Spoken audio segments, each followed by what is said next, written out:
Dear students, how are you? I hope you will be fine and okay. So, class 4th Social Study chapter 2nd, Sources of History. So, today we are going to discuss this chapter.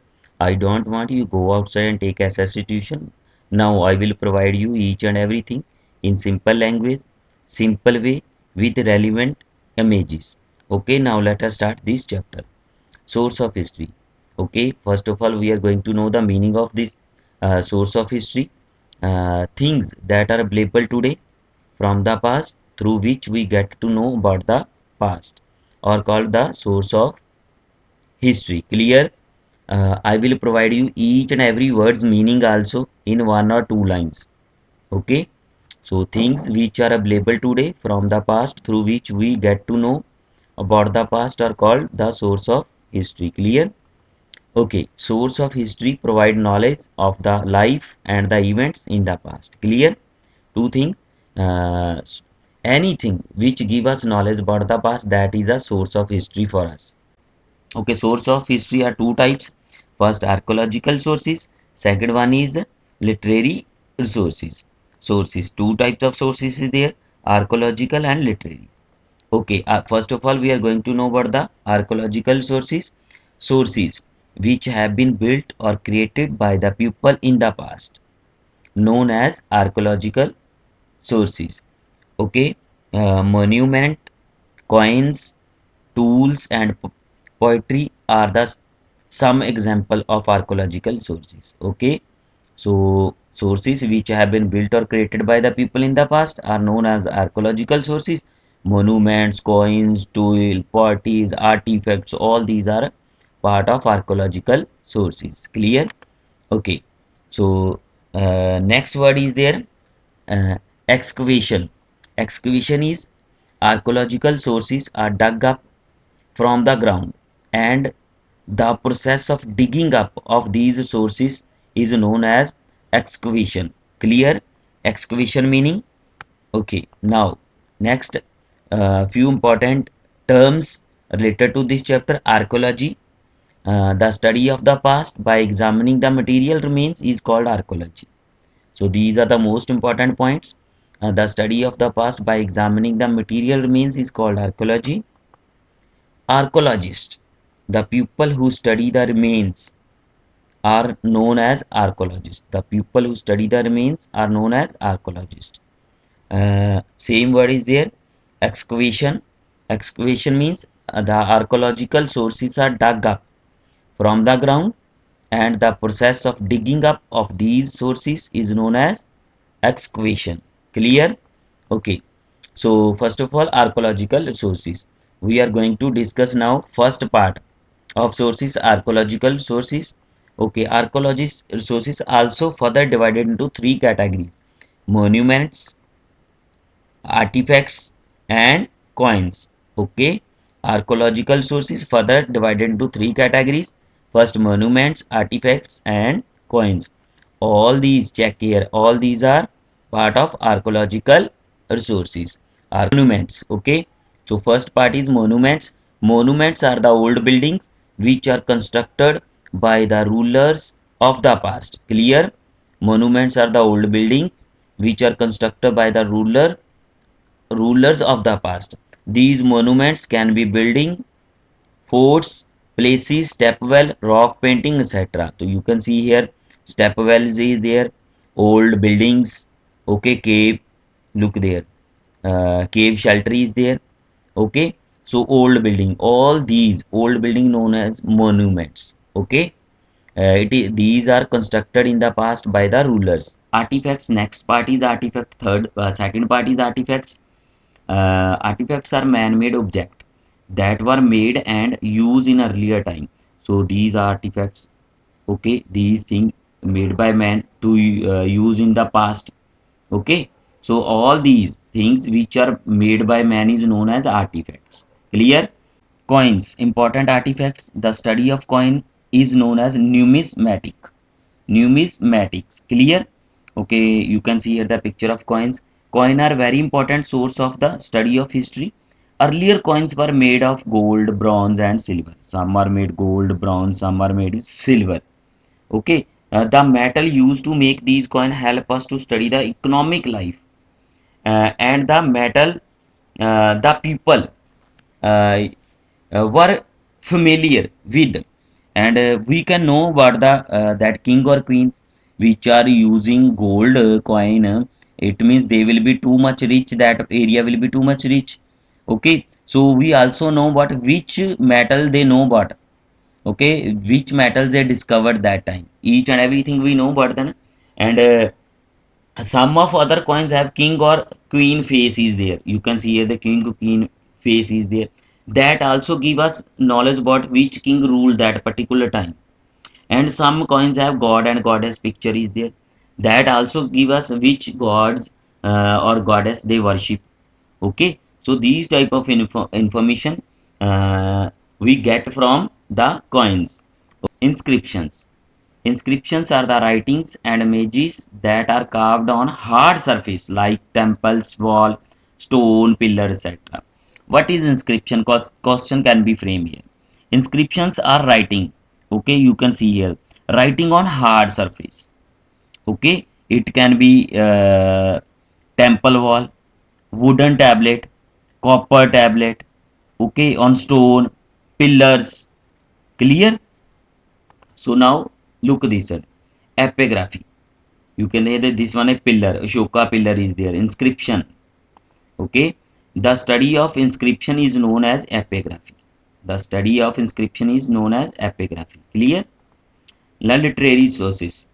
Okay. Literary sources are the written texts from the past. These are the written text, means the written form material is there which give us knowledge about the past. People in ancient time wrote on the bark of tree, palm leaves, wooden tablet, and later on paper. Clear? In the ancient period, people started bark of tree, upper side of tree they remove and write on. And palm leaf, one palm leaf, one tree was there, and they took that tree's leaf and write on that. Okay, wooden tablet, which we already seen the picture. Now literary sources types. It's also divided into three categories. First, religious writing, biography, autobiography, and last one is there accounts of foreigner traveler. Okay. First, religious writing. You can see here the books. So many books are there.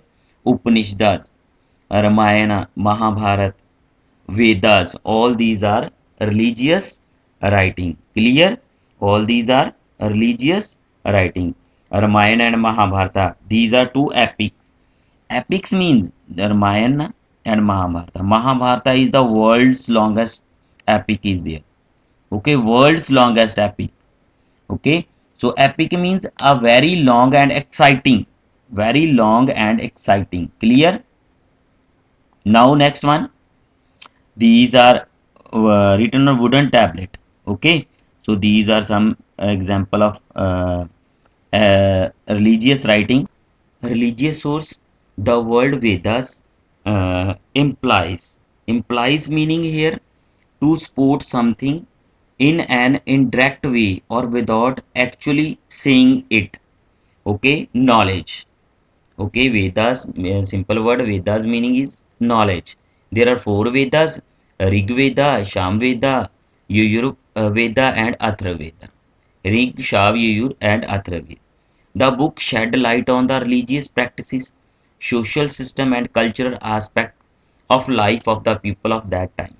So, in simple word, you can see these books give us knowledge about the that people's religious life, economic life, cultural life. Okay, biography and autobiography. Babur, founder of Mughal Empire in India, founder of Mughal Empire in India. Clear? So he wrote one book about himself. Okay, and autobiography. First of all, we know the meaning of autobiography. Autobiography, an autobiography is an account of a person's life written by that person. Okay, he is Babar. He wrote Babarnama. He wrote Babarnama. Book name is there. Okay, he wrote about himself. That is known as autobiography. An autobiography is an account of a person's life written by that person. Okay, his book name is Babarnama. Now look this book, Akbarnama. The Akbarnama of Abul Fazl. Biography is an account of a person's life written by someone else. For example, Akbarnama. Here, look, autobiography is account of a person's life written by that person. For example, Babar Nama. Here, biography is account of a person's life written by someone else. For example, Akbar Nama. Clear? Accounts of foreigner travel. Uh, Look this side. Hyun Sang is here. Hyun Sang, a Chinese traveler, has given a detailed account about the rule of King Harshvardhana. When King Harshvardhana was ruled in India, then he came to India. Okay, when sea route was invented, na, to people started came to India. Okay, so this person Faiyan. Okay, Faiyan, Chinese traveler, wrote about the Gupta period. When Gupta period was going on in India, then this person came to India. Okay, and he also write a book, and in this book we can get knowledge about Indian peoples, how they live, how they fight with each others, each and everything. Al-Bruni, Ibn Battuta, Baniyar have also given vast information about the India. Look, these writing which they wrote, these writing give information about the customs and traditions followed by the people, the monuments, buildings at that period of time, and the wars fought by the kings. Okay, each and everything we know after reading these books. Importance of preserving sources. The sources are the heritage of the people of India and do not belong to any individual. Clear?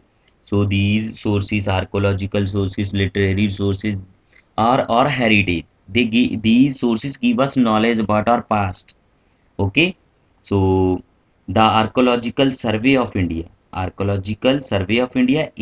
ASI protects monuments, sites, and remains of national importance like caves, each and everything, these type of things. Clear? Okay, differentiate between archaeological and historians. Differentiate between archaeologists and historians.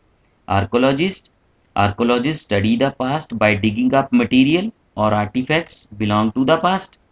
Historians study the past by using the sources of evidences which archaeologists discover. Clear? Archaeologist that person which when excavation the earth we bring out things, they study that things. Okay, but historian study the past by using the sources of evidence which archaeologists discover. Clear? Sources discover that sources after digging the earth bring out sources, each and everything done by archaeologists. Okay, and historians study that things or evidences which archaeologists discover. Clear? So once again our full review is there. Artifacts are man-made objects that were made and used in earlier time. Epigraphy, the study of inscription, is known as epigraphy. Study of coin is numismatic. Archaeology is a study of past by examining the material remains is called archaeology. Archaeologists, the people who study the remains, are known as archaeologists. Excavations, the archaeological sources are dug up from the ground, and process of digging up these sources is known as excavation. Thank you. Have a nice day.